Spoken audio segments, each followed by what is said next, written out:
ओम श्री गणेशाय नमः। ओम नमः शिवाय। नमस्कार दोस्तों, मैं पूनम आपका अपने चैनल में स्वागत करती हूँ। भोलेनाथ की कृपा आप पर और आपके परिवार पर सदा सर्वदा बनी रहे और श्रावण मास के शुभ महीने में आपको भोलेनाथ की निज भक्ति प्राप्त हो, ऐसी मेरी मंगल कामना है। इसी के साथ शिव महापुराण के विदेश्वर संहिता का 23वां अध्याय श्रवण करते हैं। ऋषि बोले, हे व्यास शीश सूत जी, आपको नमस्कार है। हम पर कृपा कर हमें परम उत्तम रुद्राक्ष तथा शिव नाम की महिमा का महात्म सुनाइए। सूत जी बोले, हे ऋषियों, आपने बहुत ही उत्तम तथा समस्त लोगों के हित की बात पूछी है। भगवान शिव की उपासना करने वाले मनुष्य धन्य हैं। उनका मनुष्य होना सफल हो गया है। साथ ही शिव भक्ति से उनके कुल का उद्धार हो गया है। जो मनुष्य अपने मुख से सदाशिव और शिव नामों का उच्चारण करते हैं, पाप उनका स्पर्श भी नहीं कर पाता है। भस्म, रुद्राक्ष और शिव नाम त्रिवेणी के समान महापुण्य है। इन तीनों के निवास और दर्शन मात्र से ही त्रिवेणी के स्नान का फल प्राप्त होता है। उनका निवास जिसके शरीर में होता है, उसके दर्शन से ही सभी पापों का नाश हो जाता है। भगवान शिव का नाम गंगा है, विभूति यमुना मानी गई है तथा रुद्राक्ष को सरस्वती कहा गया है। इनके संयुक्त त्रिवेणी समस्त पापों का नाश करने वाली है। हे श्रेष्ठ ब्राह्मणों, उनकी महिमा सिर्फ भगवान महेश्वर ही जानते हैं।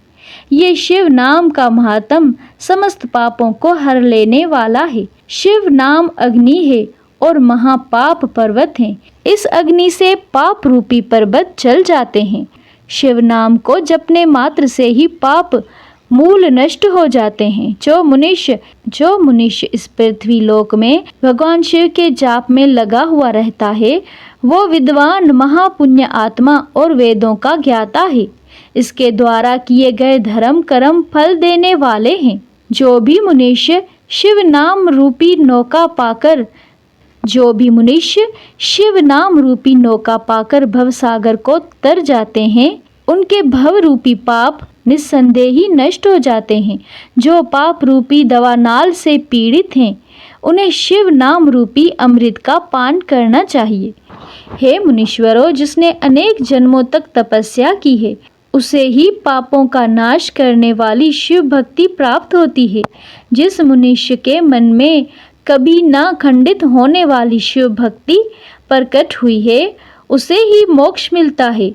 जो अनेक पाप करके भी भगवान शिव के नाम जप में आदर पूर्वक लग गया है, वो समस्त पापों से मुक्त हो जाता है। इसमें जरा भी संशय नहीं है।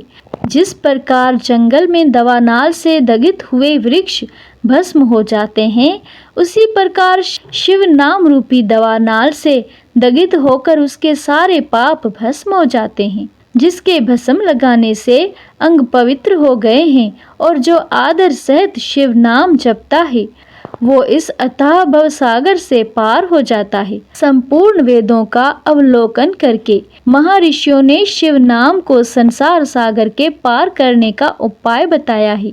भगवान शंकर के एक नाम में भी पाप को समाप्त करने की इतनी शक्ति है कि उतने पातक कभी कोई मनुष्य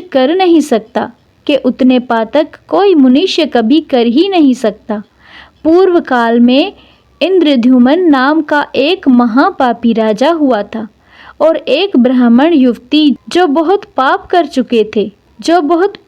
चुकी थी। शिव नाम के प्रभाव से दोनों उत्तम गति को प्राप्त हुए। हे दिविजो, इस प्रकार मैंने तुमसे शिव नाम की महिमा का वर्णन किया है। इस प्रकार शिव महापुराण के विदेश्वर संहिता का 23वां अध्याय यहीं पर समाप्त होता है। तो प्रेम से बोलो शिव पार्वती की जय, गणेश कार्तिकेय की जय। प्रिय भक्तों, शिव महापुराण के दूसरे अध्याय सुनने के लिए हमारे चैनल को सब्सक्राइब करें, कमेंट करें, लाइक करें और शेयर करें। सावन मास में शिव महापुराण कथा सुनने का अधिक से अधिक पुण्य मिलता है। इसीलिए शिव महापुराण की कथाएं सुनिए और अपने रिश्तेदारों और दोस्तों में ज़्यादा से ज़्यादा शेयर करें। धन्यवाद।